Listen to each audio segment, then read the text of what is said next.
Purchase your tracks today.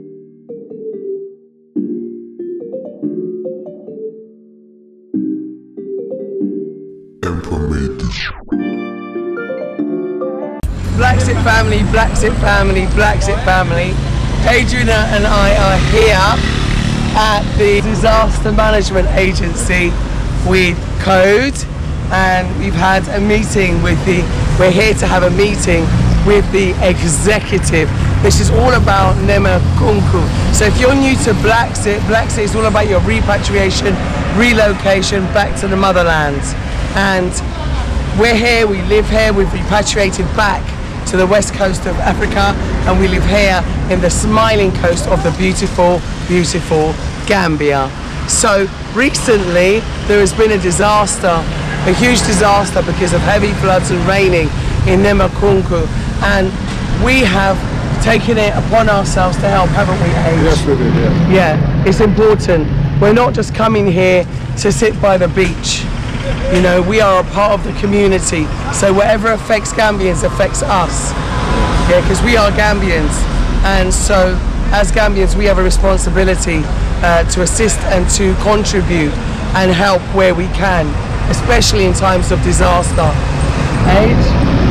Yes, so BlaXit family, the questions that was asked under our appeal, we're here to get the answers to your questions so that you will know exactly how your money being spent, and give you a wider picture of what's really going on with the disaster, or how we're going to be able to manage it, you know, and to make sure we come up with permanent solutions that would stop it from happening.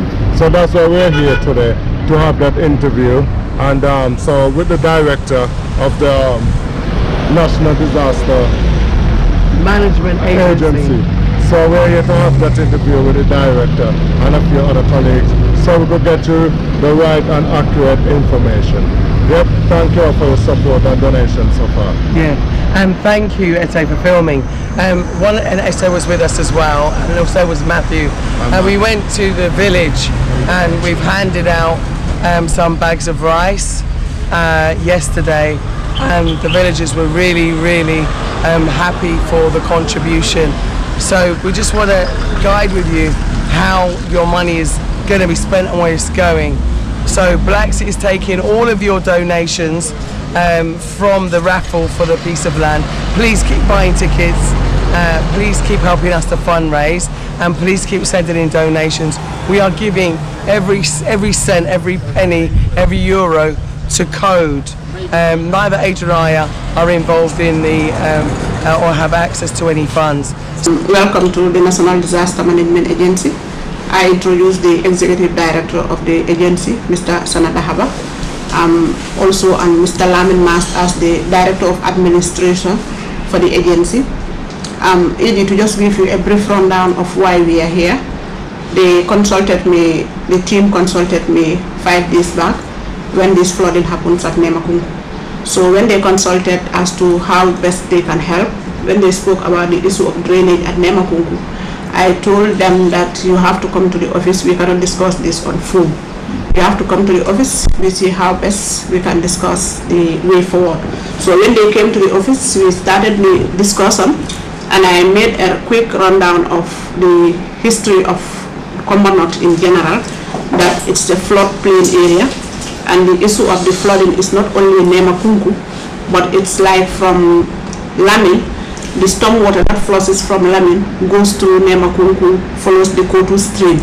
So meaning all the communities within all the Nemas, the Nema Kunku, the Nema Nasir, Nema Alkali, Nema Jola, and the Sinchubalia, Willingara, all those within that area, they are all within the swamp areas. So coming up with a drainage system is not going to be an easy task.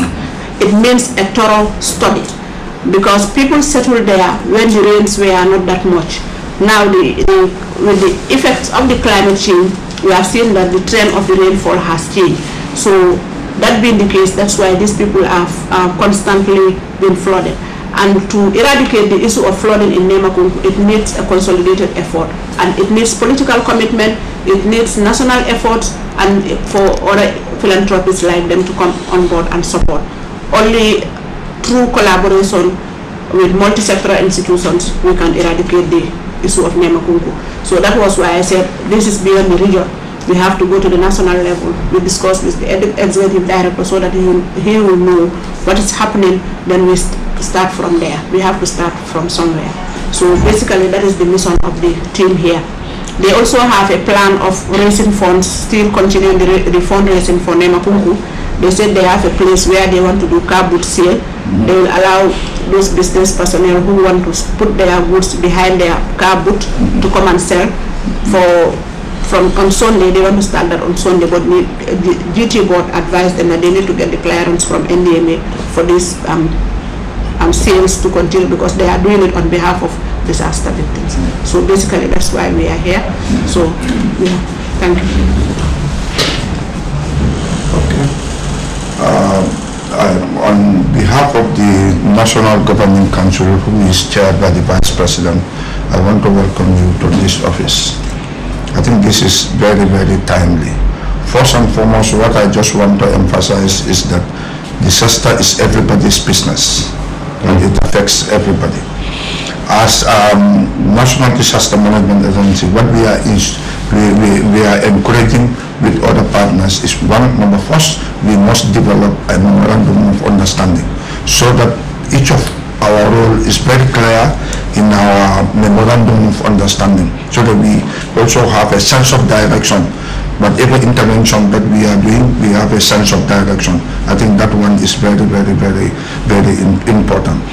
The issue that Binta highlighted with regard to flooding in this country is kind of multifaceted.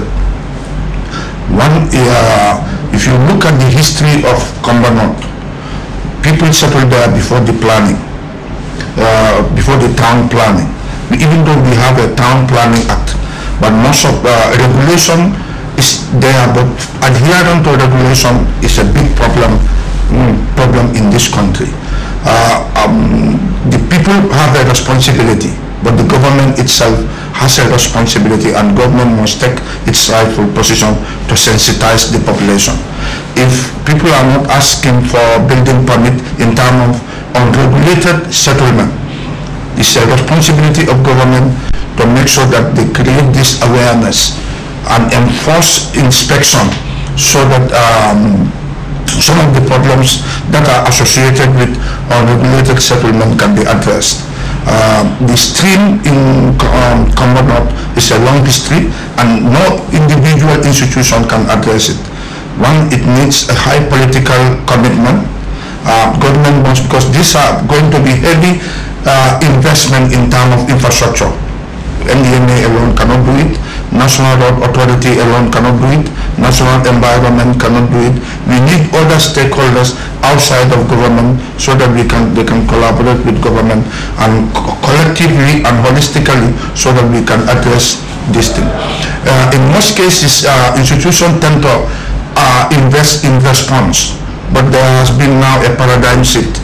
Instead of focusing on response, I think there is a need to spend more investment in terms of mitigation. That will address some of these issues permanently and sustainably. So coming here to collaborate with NDMA so that we can together invest our energy and resources in terms of mitigation, I think is in the right direction. And NDMA will collaborate with you and also encourage with you with other partners so that we can sustainably address the flooding issue within the Combo. I'm not only specific to Combo, but the country as a whole. I will encourage that we have a national coverage. Some of the places are even worse than what we are experiencing in Commono.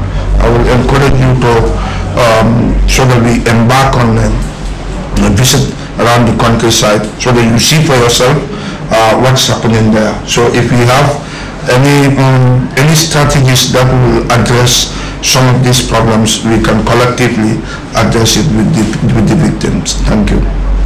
My director has spoken, so I don't think I have much to say. I just want to tell you thank you very much, and you are welcome to the National Disaster Management Agency. Actually, where your intervention falls within the purview of the West Coast Region Coordinator. But as he rightly said, this kind of intervention is far beyond the region and is far also beyond NDMA's intervention. It needs a collaborative effort. I don't want you to underestimate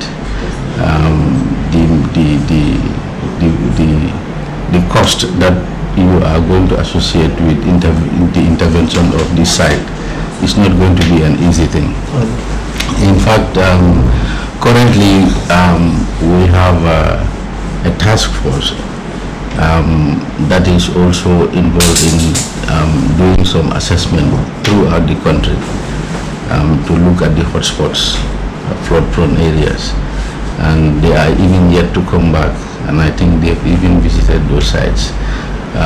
Nevertheless, we can have those assessments, but then how do we, ensure that we have proper interventions to make sure there is resilience? We can build resilience, because what your intervention is, trying to drive at is about DRR, disaster risk reduction, trying to reduce the risk of disaster, and one of that is building back or building structures to make sure that there is resilience for that not to happen again. And with that, you need some culverts that are going to be constructed down the streams, to make sure that it's not that flooding would become history. But that is not easy. So the way forward is what is important. So what I even told Binta when she told me is, like my executive director had said, there must be a legal framework that exists between the two of us in the first instance. Then from that we can map out way forward as to what we should do to ensure that this thing works. This is my throw in it. My executive has spoken well about it. The memorandum of understanding or whatever legal frameworks that we're going to have is very important, and we must make sure that that exists. Thank you. Sure. Okay, thank you very much. I think that's we have to start from somewhere, like I said initially. So the coming up with a memorandum of understanding between your organization and the National Disaster Management Agency will serve as a basis and also will serve as a benchmark as to what our roles and responsibilities would be, and what are the expectations of NDMA on your side, and what is your expectation on NDMA's side. That would serve well, because since, like we said, you are raising funds online, we have to be fully involved. We have to be fully aware of how the funds are being raised. We have learned some lessons. Like I think I have to clarify that. We have learned some lessons personally when I was at KM, because KM is also another prone area, and institution was raising funds on behalf of disaster victims. At the end of the day, the accountability cannot be done, because we really need to know, if we are using the names of disaster victims to raise funds, we need to know the proceeds that are going to be accumulated from that fundraising, what percentage of that should be going to the disaster victims. Equally, if we are to come up with an MOU, I would suggest, my director is here, maybe with his permission, I would suggest we know what percentage of the funds that would be raised online on behalf of the namers and the aspect of drainage construction, what percentage of that would be spent on drainage construction. We know you also have your administrative issues that you need to run. It's not 100% that the funding would go to a particular project, but the MOU should be able to clarify what percentage of the funds raised online for Nemakunku would be spent in Nemakunku, and also it will also be outlined as to how do we spend this money, who is responsible for the spending, because it has to be clear so that we are not stuck along the way. So also, when raising funds, we know that there are certain informations that might be necessary. Some of the informations, without signing an MOU, perhaps may not be able to access some of those information, because this is a government institution. So sometimes it's very sensitive to share some information, especially online. But let it be clear to all of us that this is the memorandum of understanding. We are signing with NDMA. Our expectation is NDMA will go in for this. We are going in for this. This is where our limitations are, and this is where NDMA's limitations are, so that along the way we will be able to smoothly implement the project without having hitches. The other issue also is regarding when they talk of drainage. I told them drainage cannot go without engineering study. In fact, the first step should be to ensure that we have experts. And according to Julia, when we discussed the last, I said, well, even if they advertise those ones, maybe another expert will be willing to offer his or her services to come and do the study. Or even in country here, we may have experts who will be willing to do the study on behalf of the country at no cost. So, or even if there will be cost, it will be a limited cost. But let's start from somewhere, because the funds they are raising, they want to know what ceiling is required for Nyamakungu. And I told them, well, you cannot determine that. You have to get a benchmark, because the ceiling required for this drainage system needs a thorough study first. We need to do a thorough study. And also, if we are to build a drainage at Nyamakungu, obviously some families have to be evicted, because most of them are on waterways. And how many families are going to be evicted, we cannot sit here and predict that. It is only through the study, and when the design of the drainage is developed, that is when and how we would know how many families will be evicted and what are the resources required. Like ED said, government has to intervene. The philanthropists will intervene. Other institutions, everybody is free to come on board. And we are really proud that you are doing this online fundraising. Giving the people food, yes, it's a very immediate, it's an immediate need, a short-term need, but what's the long-term solution? Like I told you in my office, this project will take us 2-3 years, but let's make sure that when we work on it, we have impact, and we are impacting on lives and livelihood. So, maybe any other thing if you have any other. Yeah. Okay, I think Peter has said it all. The memorandum of understanding will clearly define our roles and responsibility, and will also clear some of this mandate. In as much as you are addressing hard, but at the political level, the government needs to be aware of your existence, and government needs to know that what you are doing and how much resources you are committing to some of these interventions. So this is why the issue of memorandum of understanding between us, so that our roles and responsibilities are clearly defined in this memorandum of understanding, and also our expectations are kind of guided by our whatever agreement we have. I think that's very important. In terms of data to support the victims, the only agency that is legally mandated to generate data to support the victim is the National Disaster Management Agency. Whatever support, I will repeat this, whatever support that you are doing, I encourage you to do it through the National Disaster Management Agency, so that your support will not be misrepresented, misguided, and also mistargeted.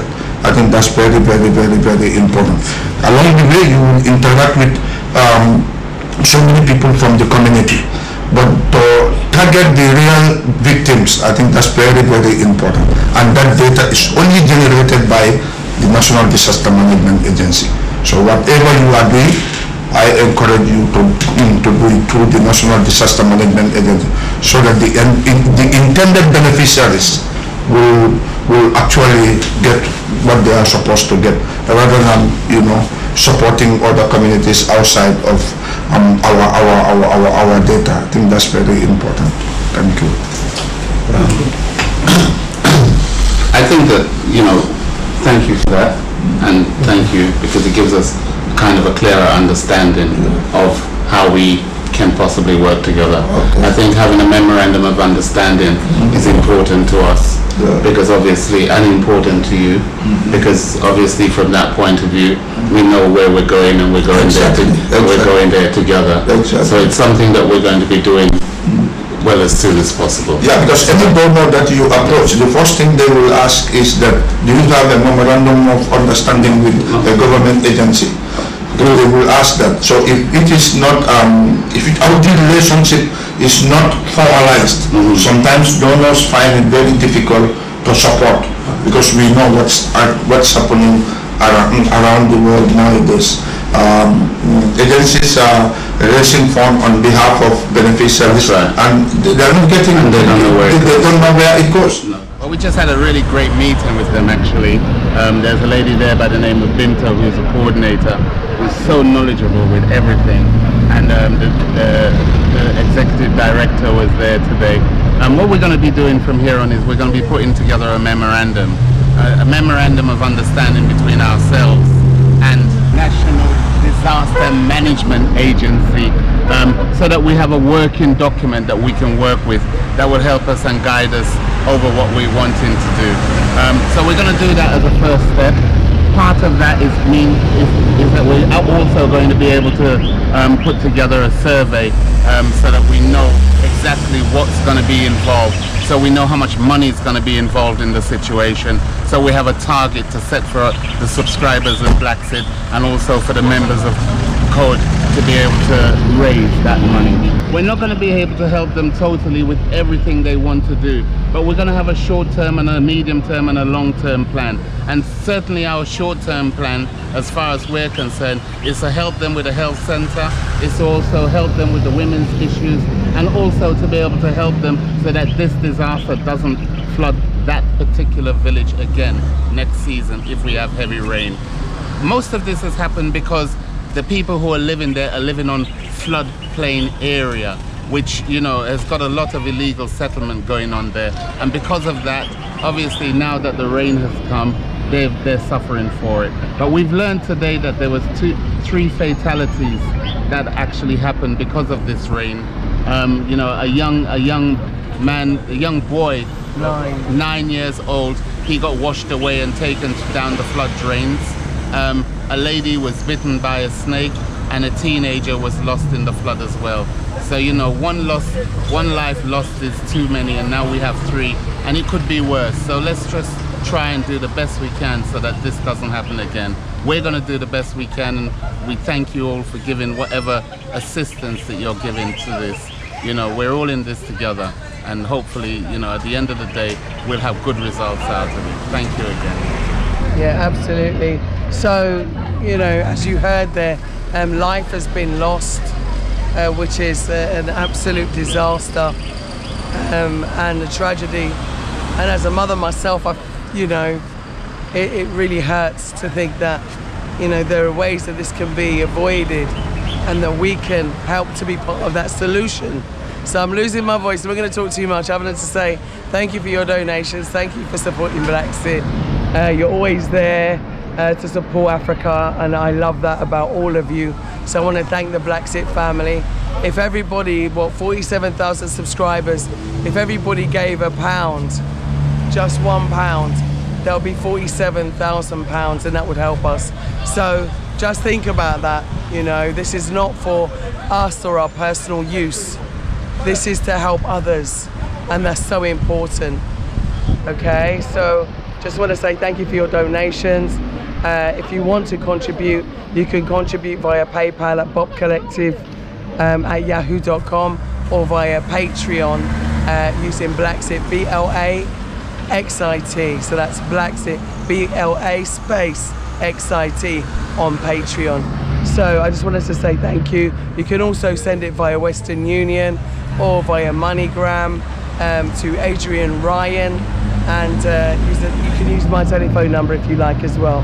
So just to get in contact with us at blaxithome@gmail.com. Eto will always respond to you in really quick time now, so Eto's on board, so we're being more responsive. So I want to thank Eto for your help. Thank you, Bode, for your help. I want to thank Sam over there in England, who's been really instrumental in helping us. So I just want to thank everybody that's donated, and the Galilee Institute as well. Thank you so much. So BlaXit family, peace and love, and we'll see you in the next episode of BlaXit. Tell them said them can't touch me energy, can't touch me energy, just can't touch me energy.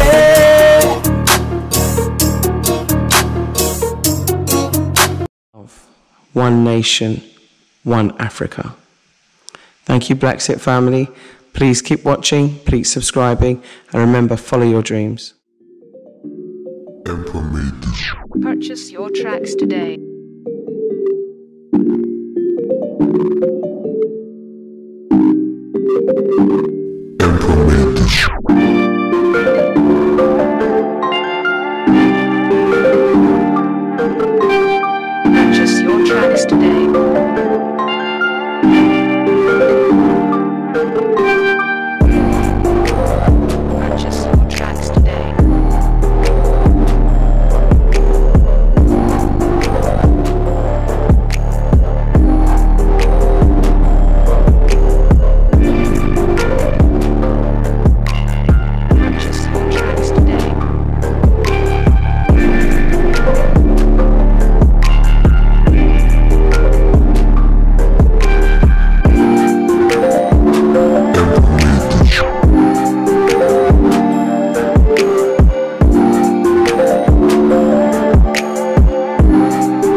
Purchase your tracks today.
Purchase your tracks today.